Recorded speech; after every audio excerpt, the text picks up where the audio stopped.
그러면은 이 성장 방향들이 주로 좀 우리가 좀 대중적으로 느낄 만한 것들 중에서 네. 가장 위협적으로 다가올 게 어떤 것들이 있을까요? 실제로 우리의 삶에 어떤 식으로 올지에 대해서는 아직까지는 좀 확실히 드러난 데는 없습니다. 다만 산업의 전 분야, 네. 뭐 특히 공공 쪽, 네. 지금 이제 약간은 단순하고 반복적인 일들을 하시는 분들이 약간은 위기감과 두려움을 느낄 것 같습니다. 근데 자기만의 전문적인 지식이나 영역이 있는 분들은 좀 덜 느끼겠죠. 왜냐하면 이 분야는 아직은 뭐 나의 지식, 경험 또는 지혜가 따라잡기 쉽지 예, 않아요. AI가 따라잡기 힘들 걸. 왜냐하면 나만 갖고 있잖아. 네. 예, 이런 영역이 조금 더 안심되는 영역인데, 궁극적으로 보면 그런 영역까지도 아까 제가 말씀드렸듯이 인공지능이 다 커버한다면 이제 위험해질 수 있죠. 그럼에도 불구하고 실제로는 인간이 갖고 있는 기본적인 독창성과 창의성이 있습니다. 우리는 실제로는 생성 AI가 그 커버하는 영역이 있잖아요. 결국 프리트레인드라는 얘기가 학습된 것만 할 수 있다라는 겁니다. 근데 인간은 학습된 영역 밖에 있는 것도 합니다. 창조할 수 아시죠? 있죠. 네, 그럼요. 네. 창의가 있으면 가끔 알지 못하는 일, 뭐 행위도 좀 하잖아요. 약간 그럼요. 돌발적으로나. 그게 창의성의 발현 또는 뭐 도전 뭐 이런 말로 표현하는데, 그런 영역에 그 인간은 좀 더 많이 위치하지 않을까요? 이런 생각이 좀 듭니다. 근데 또 이것도 있어요. 그러니까 우리가 창의적인 영역의 끝판이라던데 그림이잖아요. 네. 근데 제가 알기로 AI가 그린 그림이 상 한번 탔다고 들었거든요. 네. 저 욕먹을 뻔했어요. 그러니까.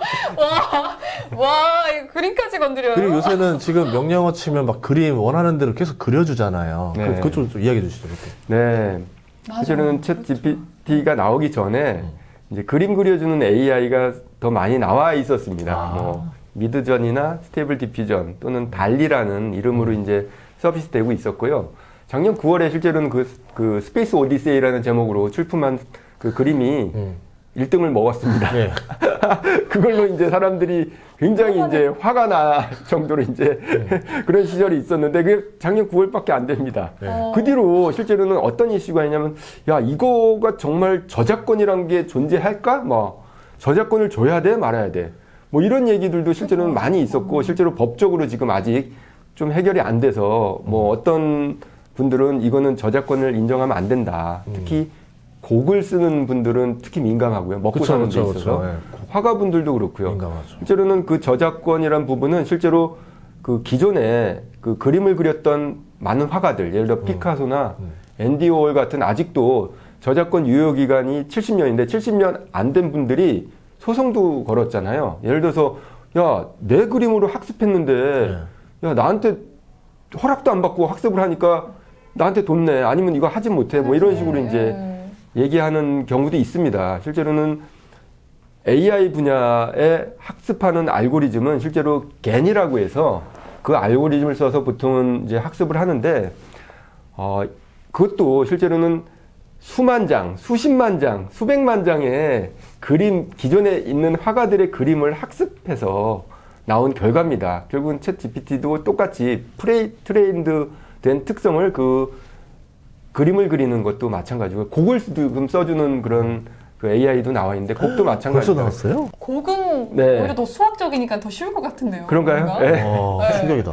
결국은 AI 입장에서는 그게 자연 언어든 그림이든 곡이든 다 디지털로 표현됐기 때문에 걔가 실제로는 이게 그림인지 곡인지 언어인지 알지 못합니다. 예, 이건 진짜 엔지니어링 하는 과학자 입장에서 보면 그거는 이제 걔네들의 영역이 아니에요. 뭐든지 실제로는 학습을 할 수 있고, 그게 디지털로 돼 있다면, 아날로그 아닌. 근데 그거에 대한 아웃풋은 실제로 학습된 데이터에서 일종의 생성이라는 알고리즘을 뽑아내는 거거든요. 나는 이거 어디다 쓰고 싶냐면은 건축에다 좀 쓰고 싶은 거야. 그러니까 내가 원하는 집을 짓고 싶은데 와. 그거를 일반 건축사한테 계속 물어보고 상담하고 할 때마다 이분은 엄청난 손이 들어가잖아요. 네. 근데 네. 기본적으로 내가 지금 이런 삶을 살고 있고 이런 상황인데 나한테 적합한 집을 추천해줘. 그러면 그 그림으로 표현해줘봐. 아니면 평면도로 표현해줘봐. 이러면 금방 뚝딱뚝딱 월 2만 나오잖아요. 원에? 그러면 이제 그거 가지고 그러네요. 그죠? 제일 마음에 드는 집을 선택해서 설계사한테 가서 이렇게 설계도 하나 해달라. 오케이, 다음 네. 집의 인테리어를 인테리어도 마찬가지죠. 쓰고 저 너무 그림이 취미란 말이에요. 네. 영감을 여기다가 얻고 또 아, 지금 말씀하신 게 다 가능합니다. 아, 벌써요? 예. 오. 다 가능합니다. 사진도 만들어주고요. 뭐 사진을 왜 만들어줘요? 사진을 찍기 힘들잖아요. 또 굉장히 또 실물이 아름다우신 분들은 비싸잖아요. 그러니까 그런 모델, 비싼 모델들을 쓰기 힘든 분들은 그런 모델을 만들어줍니다. 스마트 스토어. 어떻게 만들어준다는 그러니까 스마트 스토어 한 거예요? 사람들 이게 네. 커피 광고를 하고 싶어. 근데 네. 이 모델비가 비싸잖아요. AI 모델이 커피 마시는 걸로 해서 상품을 팔 수 있다는 거죠. 맞습니다. 아, 그래서 요즘에 제 카카오땡 프로필 보면 애들이 예뻐. 갑자기 막 예쁜 사진을 올려요. AI더라고요. 네. 네, 맞습니다. 그게 다 이제 생성형 AI로 만들어진 그 모델들인데요. 그렇게 하니까 기존의 모델들이 수입이 많이 떨어진다고 들었습니다. 아마 좀 요즘 수입 좀 떨어지지 않았나요? 아, 왜냐면 실제 예전에 CF 때도 보면 로지, 신한의 로지 이런 맞아요, 친구들이 맞아요. 많이 했었잖아요. 왜냐면 사고를 안 쳐, 모델들이. 네. 그렇네. 예, 나중에는 아마 AI 유튜버가 나올 거예요. 근데 그 로지나 이런 거랑 만드는 방법이 틀리고요. 그쵸, 그쵸. 이 생성 AI로 하면 그 비용을 거의 제로로 만들어 줍니다. 그러니까 로지는 분명히 그쵸, 기획을 네, 하고요. 사람은 그려서 있죠. 네. 만든 건데 네. 이런 생성형 AI가 되면 단지 엔지니어링이란 기법을 통해서 내가 원하는 모양, 모습 또는 뭐 액세서리, 뭐 눈매 뭐 이런 것들을 실제로는 다 언어로 디스크립션을 해서 만들어지고요. 그게 마음에 안 들면 또 만들면 되고 만들어질 때까지 계속 만듭니다. 거의 비용 제로로. 그러면 내가 예술이다, 예를 들어서 좀 더 쉽게 그러니까 말로 하는 게 어려우면 이럴 수도 있어요. 비슷한 사진 하나 두고 이런 형태를 원하는 거야. 이렇게 아, 해서. 그것도 가능합니다. 그것도 가능하죠. 네, 그런 스타일로. 어. 근데 원래는 그런 스타일이 예를 들어 피카소 스타일로 그려줘. 또는 뭐 신윤복 스타일로 그려줘. 이렇게 이제 되거든요. 근데 그런 것들 이제 요거처럼 만들어줘도 가능하고요. 네. 그럼 동영상은 아직 안 돼요. 아, 동영상도 지금 나오기 시작했습니다. 이제 사람들이 이제 안 되게 되는데, 힘들어지죠. 그건 안 되는데? 여기 그건 안 돼. 그건 반대입니다. 이제 내 먹거리는 안 돼. 그게 어떻게 가능하냐면 우리가 영화를 찍는 그 볼 과정을 때인데요. 한번 써보세요. 네. 주인공을 정하고 콘티를 그리고 시나리오를 그리고 배경을 잡고 근데 그게 실제로는 잘 생각해 보시면 다 생성 AI로 만들 수 있는 부분입니다. 그러면 드라마가 사라지는 거 아니야? 그러니까 영화나 뭐 이런 거 지금 많은 영화가 실제로는 디지털로 만들어지고 예. 있잖아요. 뭐 배우들도 뭐 다 예. 그 스튜디오에서 찍는데 실제로는 그런 걸 보면은 뭐 이런 생성 AI로 영화를 만들 날이 진짜 얼마 남지 대신에 않아요. 명령은 엄청나게 집어넣어야 되겠네요. 그렇죠. 그게 엔지니어링이라는 기법이 들어가죠. 굉장히 네. 디테일해지는데 동작 하나하나 다 알려줘야 될 거 아니에요. 그렇죠. 근데 근데 이제 한 번 만들어 놓으면 네, 한번 그런 시스템을 만들어 놓으면 그 다음부터는 예를 들어 뭐 모자 파란 색깔에 뭐 무슨 모자를 굉장히 디스크립션을 잘하면 그게 모자가 생기잖아요. 근데 그때부터는 그 그 모델만 계속 쓸 수 있죠. 아. 네. 그러니까 이제 비용들이 엄청 비용 절감이 절감되고요. 진짜 장난 아니에요. 네, 생산성이 올라가면서 그러면 저는 살 주식이 생겼습니다. 네. 넷플릭스를 사야 되겠네. 와, 제작비 제로인 영화를 막 뿜어댈 거 아니에요. 플랫폼을 가지고 있으니까. OTT 플랫폼을 건드려 보겠다. 저는요 직업을 바꿨어요. AI 소통 교육자로 한번 어떻게 안 될까요? 이론적으로 사람들 가르치는 직업을 먼저 배워놓고. 아, 오늘 좀 충격적이다. 너무 소름 돋는데요? 아 그래요? 네 완전 소름. 아, 아니 그러면 자 너무 다 전반적인 산업에 다 들어갈 것 같은데 그래도 살아남는 직업이나 산업들이 좀 있을까요? 있죠, 당연히. 아니, AI가 나오면서 부각되는 산업이 많죠. 실제로는 뭐 가장 그 많이 요즘 회자되는 엔비디아, GPU를 네. 만들잖아요. 네. 삼성전자 같은 반도체 기업. 점점점 그런 생성형 AI를 쓰기 위해서는 프로세서가 강력해져야 되고요. 예. 예, 또 요즘은 AI 프로세서들, 뭐 뉴럴 프로세서라고 하는데 NPU라고 해서 뉴럴 프로세싱 유닛이라고 하는 그런 업체들, 메모리 업체들 굉장히 많아지고요. 실제로는 아까 제가 휴머노이드 로봇 얘기했는데 아까 전에 로봇에 이런 생성형 AI들이 인베딩 되면서 결국은 로봇 시장, 그게 뭐 육아용 로봇, 뭐 치매 노인을 위한 로봇들, 예. 그리고 뭐 요즘은 협동 로봇이라고 해서 이렇게 알죠. 집에서 같이 이제 협업하는 로봇들, 이런 시장이 굉장히 커질 겁니다. 그리고 이제 이 AI가 활용되는 영역이 실제로는 굉장히 넓어지기 때문에 다양한 이제 신사업들에 이 AI가 들어가 있기 때문에 이제 기회는 굉장히 많아지는데 약간의 기존에 좀 반복적인 뭐 단순한 그런 일들은 조금씩 없어지지 않을까. 그동안은 보면은 블루 칼라들이었는데 네. 이제는 화이트 칼라도 지어줄 수 있다는 거죠. 아, 그렇죠. 뭐 의사 변호사도 증권가도. 증권가. 네. 그냥 챗 GPT-4를 써봤는데 네. 오늘 그 증시 상황을 요약해적으로 쫙 나온 거예요. 그럼 여기서 내가 뭐 어떤 업종을 투자해야 돼? 그러면은 자기들이 봤을 때 지금은 뭐 경기 방어주에 뭐 배당주에 이런 게 훨씬 더 낫습니다. 이런 것까지 알려주는 거예요. 사라지는 거 아니죠? 사라질 수 있죠. 얼마나 남았어요, 나한테. 난 이미 사라졌고. 아, 근데 운동선수, 뭐 네. 너무 그렇게 이제 실망할 필요 없고 기회는 항상 있습니다. 우리가 단지 안 보고 안 하려고 할 뿐이죠. 분명히 기회는 있습니다. 옛날에 초등학교 이렇게 나갔을 때 네. 아이들이 네.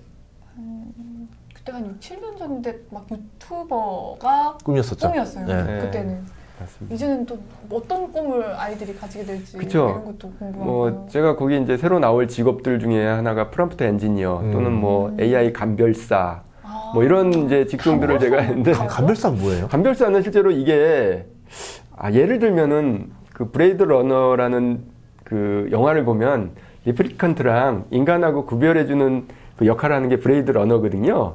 예를 들어 이제 실제로 이게 생성 AI로 만들었는지 인간이 만들었는지를 구별해야 됩니다. 그거를 구별할 수 있어요? 간별사가 필요한 이유가 그거죠. 왜냐면 레포트를 냈는데 교수님인데 이게 자기가 쓴 건지 특허인지 챗 GPT로 돌린 건지 알 수가 없잖아요. 이제 그게 그래서 저는 이제 그 직업을 약간은 좀 상상력을 발휘해서 제가 만든 건데 필요하지 않을까라는 생각이 드는 게 실제로는 그런 걸 통해서 어쨌든 구별을 좀 해서 그쵸. 차이를 좀 둬야 되는데 미술대회라던가. 네네. 네. 특히 미술 같은 네. 거. 근데 실제로 정확히 말하면 그 결과물을 AI가 했는지 안 했는지가 아니라 실제로는 튜링 테스트라는 말 들어보셨죠? 저 커튼 뒤에 있는 내가 말하는 대상이 기계인지 사람인지를 구별하는 테스트입니다. 와 쉽지 않을 것 같은데요. 쉽지 않죠. 근데 그걸 구별하는 게 필요한 때가 있을 거고요. 그런 구별하는 능력 또는 구별하는 방법 또는 구별하는 인간이 아닌 별도의 기계. 근데 그게 가능한 게 아까 전에 제가 각 버티컬마다 AI가 만들어진다고 그랬잖아요. 의사인지 아닌지. 실제로는 AI인지가 아닌지가 아니라 이게 로봇 의사인지 인간 의사인지 로봇 판사인지 인간 판사인지 그런 구별을 통해서 뭐 할 수 있는 일들이 좀 있겠죠. 네, 왜냐하면 아까 그림도 있을 거고 네. 곡도 있을 거고 저작권 문제라던가 저작권은 그렇죠. 네, 이해가 네. 되는데. 그래서 이제 네. 점점점 이 분야가 심화되고 분화되면은 그런 이제 감별의 필요성 또는 아예 만들어질 때부터 워터마킹 같은 기법으로 이건 AI 제너레이티드 아웃풋이라고 이제 문서나 어떤 출력에다 유료 광고 포함처럼. 멀리 어. 쓰는 기술도 좀 나올 것 같고요. 그런 걸 통해서 실제로는 인간이 갖고 있는 독창적인 능력을 좀 구별시켜줘야 되지 않을까 마크화가 돼야겠네요. 라는 생각이 좀 듭니다. 그래서 이제 그런 얘기도 좀 언급했습니다. 그러면 이 챗 GPT 같이 이거를 만들어낼 수 있는 회사가 플랫폼으로 되는 거고 이제 앞으로 엄청난 시장을 장악하게 되는 거잖아요. 아까 말한 대로 1인당 $20라고 하는데 10억 명이 쓴다 생각하면 이 비용도 엄청난 거거든요. 지금 몇 명 쓰고 있죠? 지금 1억 명이 넘었고요. 네. 네, 가입자는. 네. 네. 실시간으로 쓰는 사람은 1,000만 명 정도. 이게 계속 늘어날 거 아니에요. 그러면 만약에 이게 뭐 마이크로소프트라든가 구글이 다시 장악하게 되면 다시 전 세계 이쪽 시장을 또 가져가는 건데 우리나라 토종 기업들 중에서도 이쪽을 준비하고 있는 기업들이 어떤 기업들이 있는지 좀 알고 싶거든요. 많은 기업들이 지금 준비하고 있고요. 특히 우리나라에서 제1의 포털 회사인 네이버, 그리고 이제 메신저 회사인 카카오, 예. 그리고 통신사 중에서는 뭐 SKT부터 시작해서 이제 KT, LG U+가 다 준비하고 있고요. 또 LG전자에서도 이런 모델을 만들어서 지금 기술력을 좀 과시하고 있습니다. 그러면 플랫폼 아까 이제 카카오나 네이버 그 통신사들 IT, 하는 네, 회사들이 통신. 그쪽을 들어간 이유는 뭘까요? 그걸 구글이나 MS가 하기도 하지만 실제로 우리나라에 특화된 다큐멘트나 정보는 우리나라에 제일 많습니다. 특히 한국어로 돼 있는 자료나 실제로는 지식, 데이터가 엄청 많은데요. 전 세계 언어로 치면 뭐 영어가 실제로 월등하지만 한국에서 만들어지는 많은 컨텐츠들 또는 뭐 글들은 다 한국어로 되어 있습니다. 이런 것들을 좀 더 정교하게 서비스하기 위해서는 네이버나 카카오 같은 그런 포털 그리고 이제 통신사들이 좀 더 특화된 한국어에 특화된 그런 서비스를 할 필요가 있고요. 그런 업체들이 좀 더 많은 한국어 다큐멘트나 그 웹 문서를 기반으로 해서 한국어 전문 서비스를 지금 준비하고 있습니다. 빨리 토종 것도 살아나서 이제 어느 정도 이제 그게 너무 이제 조금씩 넘을 거 아니에요. 네. 우리나라 사람들이 다 해외 걸 쓰기 전에 우리나라 좀 토종 기업들이 나타나서 토종 플랫폼을 잘 방어했으면 좋겠어요. 그것도 중요한 부분이에요. 네, 굉장히 중요합니다. 한국만의 특색 있는 AI 그리고 한국어를 뭐 좀 더 세계에 좀 더 널리 그런 이제 알리기 위해서는 그런 한국어를 잘 다루는 생성 AI 또는 한국의 문화나 한국의 다양한 컨텐츠를 또는 뭐 음악, 미술 이런 것들을 이제 잘 학습해서 그 생성해 줄 수 있는 그런 AI가 반드시 필요할 거라고 저는 생각합니다. 알겠습니다. 예. 네. 진짜 놀라운 사실 소름이 계속 돋았어요 저는. 진짜 한번 써보시면 달라요. 써보는 순간 아 이거 다르다. 그러니까 이게 혁신이란 단어가 이래서 나오는구나라는 게 딱 느꼈어요. 저는 한 번에 딱. 네. 먼저 달려갈 수 있게 또 네. 많은 도움을 주신 장민 교수님 오늘 너무 감사합니다. 네, 고맙습니다. 불러주셔서 고맙습니다. 네. 네.